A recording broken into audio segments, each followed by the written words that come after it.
na'am sai mu ci gaba ko muka ce wanga mene zayyun ko to sai mu ci gaba muna da kuma wannan wanda ake yi mishi haka an gani to shi wannan ana ce da shi sinun muna da kuma takwaransa amma shi takwaran nasa ɗigon a sama ake masa haka ake yin sa kun ga iri ɗaya ne na yi su ko to sai in ƙara ɗigo 3 a sama to shi wannan sai a ce da shi shinun muna da na gaba wanda ake yin shi haka shi kuma sai a ce da shi sabun muna da na gaba wanda ake yin shi haka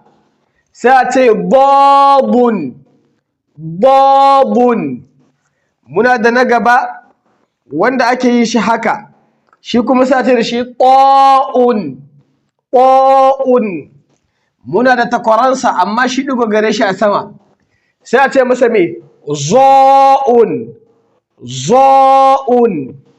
muna da na gaba wanda ake yin shi haka sai a ce masa ainun muna da na gaba wanda ake irinsa amma sai ɗigo a sama shi kuma sai a ce masa gainun muna da na gaba wanda ake yin shi haka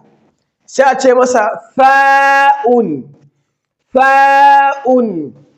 muna da na gaba wanda ake yi masa haka shi kuma sai a ce masa qafun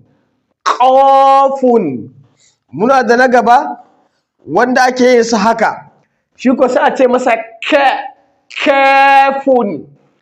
kafun muna da na gaba wanda ake yin shi haka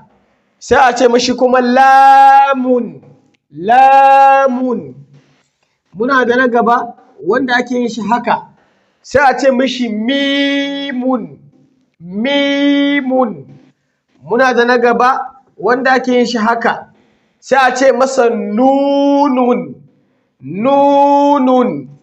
muna da na gaba wanda ake yin shi haka sai a ce masa wawun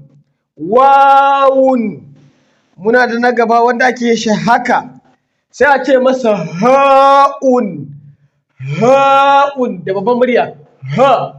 ha'un sannan muna da na ƙarshe na 28 wanda ake yin shi haka ayi haka sai ɗigo 2 a ƙasa shi ko sai a ce masa ya'un insha Allah yanzu abin da za ka da bidiyo ya tso da na bidiyo na ƙasa insha Allah za mu zo mu sake karantawa ɗaya bayan ɗaya mu ƙara shi domin ka ƙara gwadancewa domin na rantse muku da Allah wannan su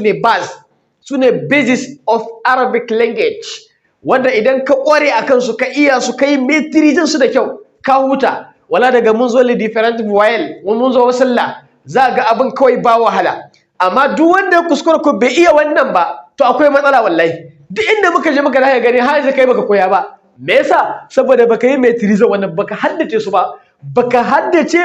kuma baka iya rubuta su ba shi yasa na yi su ɗaya bayan ɗaya a gaban ku kuna gani da haka yanzu da na bidiyo na kasa insha Allah zan koma maimaita su ɗaya bayan ɗaya kuma kada kallon baki na da nake furtawa insha Allah domin da yawa suna furta su da kuskure domin a cikin su akwai wanda suke kama da juna da haka yanzu da bidiyo na kasa insha Allah inda zan karanta in kuma ƙara bambanta mana insha Allah